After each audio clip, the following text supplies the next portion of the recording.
सबैजना मिलेर dry picnic जाने प्लान बनायो र तिलोत्तमा पार्क पुग्यो। बिहानैदेखि सबैको मुड एकदम फ्रेस र एक्साइटेड थियो। त्यसपछि सबै बसेर हामी ब्रेकफास्ट पनि खायौँ। खाँदै गर्दा गफ हाँसो ठट्टा चलिरह्यो।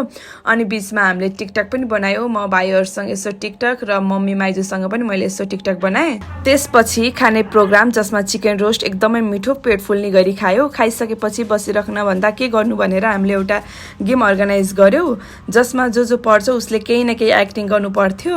सानी नानीलाई समाचारमा नाच्नु परेको थियो, ऊ एकदम राम्रो नाचिथिन् भने आयुष चाहिँ रक्सी खाएको एक्टिङ उसले एकदम राम्रो गरेको थियो। अनि सुभाषलाई चाहिँ हँसाउनु परेको थियो, उसले सबैजनालाई हँसायो। अनि सुशान्तलाई चाहिँ मेरो एक्टिङ परेको थियो, उसले एकदम राम्रो एक्टिङ गरेको थियो है। त्यति बेला हामी एकदम हाँसेको थियौँ। अनि मम्मीलाई चाहिँ गीत गाउनु पर्ने, मम्मी चाहिँ नाच्दै गाउँदै शिरमा शिरबन्दी भनेर गीत गाउनु भयो। अनि माइजूले चाहिँ आजको भाषण दिनुपर्ने थियो कस्तो भयो भनेर, अनि माइजूले राम्रो स्पिच दिनुभयो।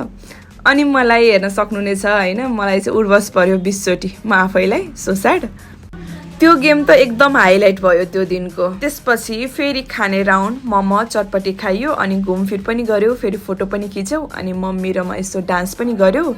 त्यसपछि मेरो घरको भोटे कुकुर कसले लिन्छ जस्तो रमाइलो गेम पनि खेल्यौँ। यसरी हाँस्दै खेल्दै खाँदै गर्दा टाइम कति छिटो गयो थाहै भएन। अनि घर फर्किँदा अलि थाकेका थियौँ तर मन भने एकदम खुसी थियो। बाई सबैजनालाई, बाई है त, बाई।